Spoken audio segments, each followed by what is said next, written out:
और कई लोग तो ऐसे हैं उनको आज तक हनुमान चालीसा पढ़ना नहीं है, आज तक कोई चालीसा, चाहे गायत्री चालीसा हो, लक्ष्मी चालीसा हो, शिव चालीसा हो, पढ़ना ही नहीं आती। बस बैठ गए भगवान के सामने और पढ़ लिया आसन लगा के। नहीं नहीं नहीं, चालीसा पढ़ने का भी एक नियम है। अगर कोई लक्ष्य लेकर पढ़ रहे हो तो उसका एक नियम है। पूरी जिंदगी पढ़ते रहोगे तो भगवान की प्राप्ति नहीं है, पर लक्ष्य लेकर अगर पढ़ा है आसन से, जिस भगवान की चालीसा पढ़ रहे हो उसकी मूर्ति या उसका फोटो आपके सामने होना चाहिए। एक घी का दिया, अगर हनुमान चालीसा पढ़ रहे हो तो या तो घी का दिया जलाओ, वो भी गाय के घी का हो, भैंस के घी का मत जलाना। हनुमान जी कभी प्रकट नहीं होंगे भैंस के घी से। घी का दिया लगाइए अगर चालीसा का पाठ कर रहे हो हनुमान जी का। और बहुत ज्यादा संकट है, बहुत ज्यादा परेशानी है तो हनुमान चालीसा का पाठ करो तो तिल्ली के तेल का दिया लगाओ, काली तिल के तेल का दिया, तिल का तेल का दिया हनुमान जी के सामने आसन बिछाकर। बहुत तकलीफ है तो 3 पाठ प्रतिदिन करो और एक आसन से जितने समय, 9 बजे अगर आप बैठते हो पाठ करने तो 9 बजे ही बैठना है। 11 दिन तक प्रतिदिन 3 पाठ रोज करो। एक पानी का लोटा, कलश, तांबे का जल, अर्थात तांबे का लोटा हो, स्टील का लोटा हो, तुम्हारे पास जो कलश हो उसमें जल भरकर, एक सिक्का उसमें पटक कर, एक लौंग पटक कर प्लेट से ढक कर रख दो और प्रतिदिन बस टाइम पर बैठकर पाठ करो। 11 दिन पूर्ण होंगे, जिस कामना से आपने पाठ करा है बस वो सिक्का, वो लौंग कलश में से निकाल लो, जल का आचमन करो और जिस काम के लिए करा है वो जल उस प्रयोग में ले लो। उस प्रयोग, किसी से बात करने जाना है तो वो जल पी कर जाइए, कोई से हाथ मिलाना है तो वो सिक्का, वो लौंग अपने हाथ में रखिए, अपने साथ रखिए। कई लोग कहते हैं हम तो बहुत दिनों से हनुमान चालीसा पढ़ रहे हैं, हम बहुत समय से राम रक्षा स्तोत्र का पाठ कर रहे हैं, हम बहुत समय से ये कर। अरे तो उसको नियम से तो करो। हनुमान चालीसा का प्रागट्य केवल एक दिल से की गई स्तुति। हनुमान जी महाराज की स्तुति, राम जी महाराज की स्तुति तुलसीदास जी ने केवल दिल से करी थी, केवल मन से। और ये नहीं कहते कि हनुमान चालीसा पढ़ोगे तभी भगवान, नहीं नहीं, आप दिल से अगर भगवान को पुकार लीजिए, आप दिल से पुकारो उसको, वो आएगा। नियम है महाराज, बहुत ध्यान दीजिएगा। पंचमुखी हनुमान का एक स्मरण, पंचमुखी हनुमान का एक भाव।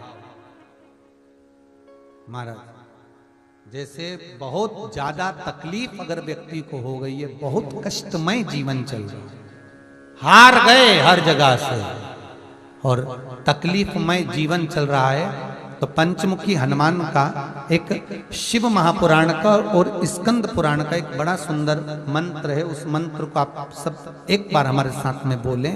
ओम नमो हनुमते रुद्र अवताराय सर्व शत्रु संहारणाय सर्व रोग हराय सर्व वशीकरणाय रामदूताय स्वाहा। बस इस मंत्र को हाथ में काली तिल लेकर, एक जौ लेकर और गूगल लेकर, थोड़ा सा उसमें गाय का घी डालकर, कंडे को या अग्नि को जलाकर इस मंत्र का 11 बार 21 बार जाप कर कर अपनी कामना कर कर छोड़ दीजिए।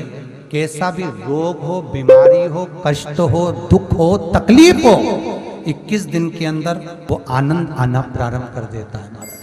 इस मंत्र, स्कंद पुराण का, शिव महापुराण का ये मंत्र मूल पंचमुखी हनुमान सुख देंगे।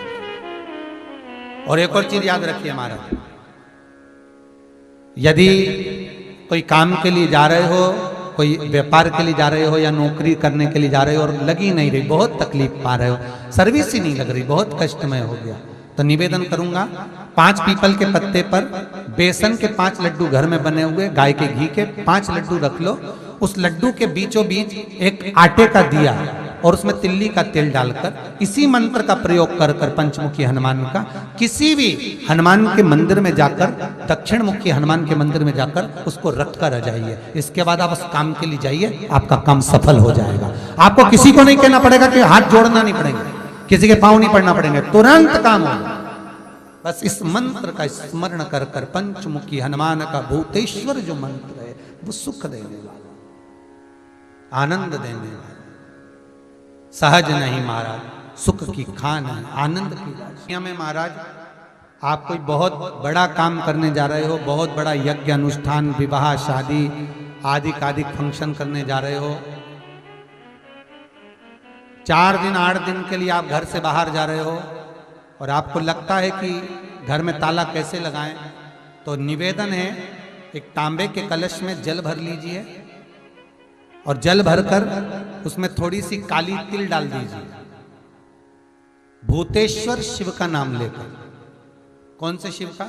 भूतेश्वर, शमशानवासी भूतेश्वर शिव का नाम लेकर काली तिल डाल दीजिए, कलश को प्लेट से ढक दीजिए, घर के किसी भी भाग में उसको रख दीजिए। उसके बाद आप चले जाए। किसी की सामर्थ्यता नहीं है कि उस घर में कोई पांव रखे, किसी की सामर्थ्यता नहीं है।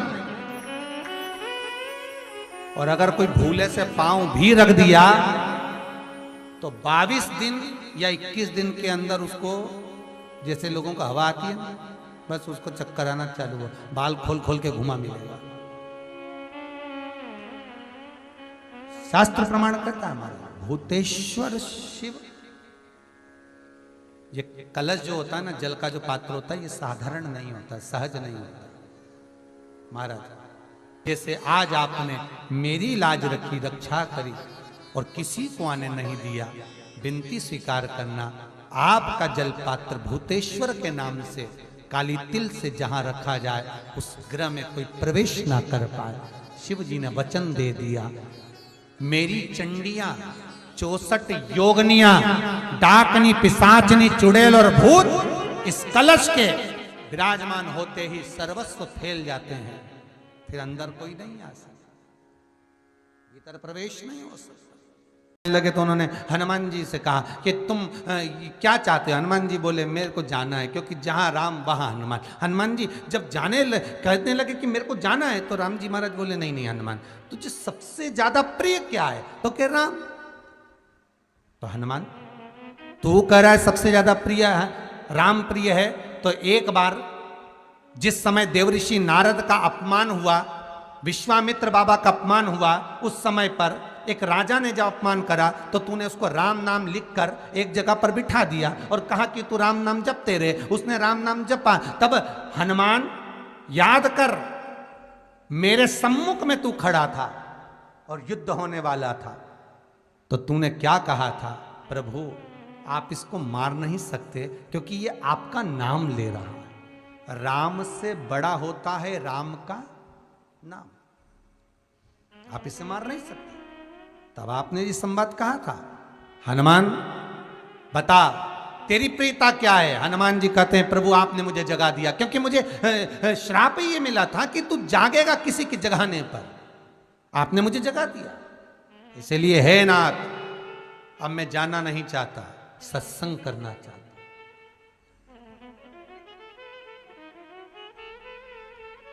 श्री राम जी का चरित्र है। अब मैं सत्संग करूंगा, भजन करूंगा, नाम जाप करूंगा। पर राम जी जानते हैं हनुमान से, कहा हनुमान मेरा जाने का समय आ गया, मुझे तो जाना पड़ेगा ना।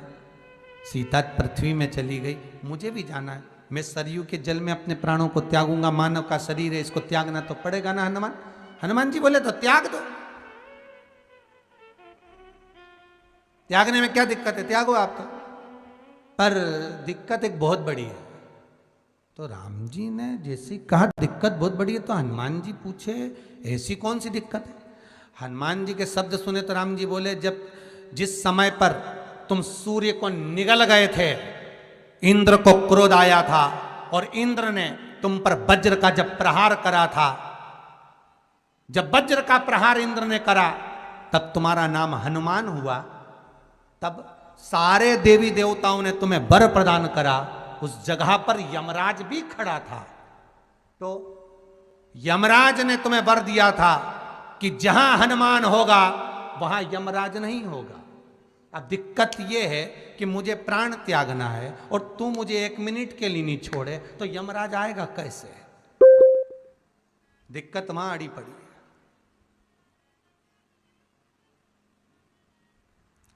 हनुमान जी मुस्कुरा के बोले राम जी महाराज से, प्रभु मैं आपके बिना रह नहीं सकता। तो राम जी बोले, मैं भी जानता हूं कि तू मेरे बिना नहीं रह सकता, पर एक काम तो कर सकता है ना। क्या? मैं अगर कोई काम बताऊंगा तो तू करेगा कि नहीं करेगा? हनुमान जी बोले, आपका काम और मैं ना करूं, ऐसा कभी हुआ है? जरूर करूंगा। ठीक है। बस अब राम जी महाराज ने सोच लिया कि हनुमान को जाने से पहले काम पर लगाना। अब वो कौन सा काम था? बोलो रे भाई। हनुमान जी को कहां काम पर लगाया राम जी ने? किस जगह पर काम पर लगाया? अरे सभी ने रामचरितमानस सुनी है, खूब सुनी, जल्दी बताओ। राम जी महाराज ने प्राण त्यागते समय, सरयू जी में प्राणों को देते समय, राम जी ने हनुमान जी को किस काम में लगाया था? कि राम जी ने अपने हाथ की एक मुद्रिका जिस पे राम लिखा हुआ था, वो मुद्रिका एक अयोध्या की एक सरंग में जमीन में डाल दिया और हनुमान से कहा जा जरा ढूंढ के लेके आ, मैं अभी घूम कर आया। और हनुमान जी तलातल रसातल भूमि के नीचे पताल में चले गए उस मुद्रिका को ढूंढने के लिए जिस पे राम लिखा है। और हनुमान जी पूछते भी जा रहे, राम कहाँ है? राम की मुद्रिका पड़ी थी, राम की अंगूठी है। अब राम का ही सत्संग करते करते जा रहे और राम जी चले गए सरयू, क्योंकि हनुमान अगर होगा तो यमराज नहीं आ सकता।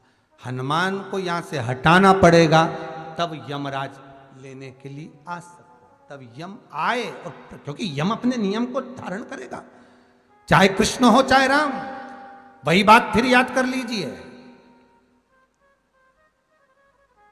अच्छा कर्म करिए, कर्म का दंड तो भगवान को भी भोगना पड़ता है।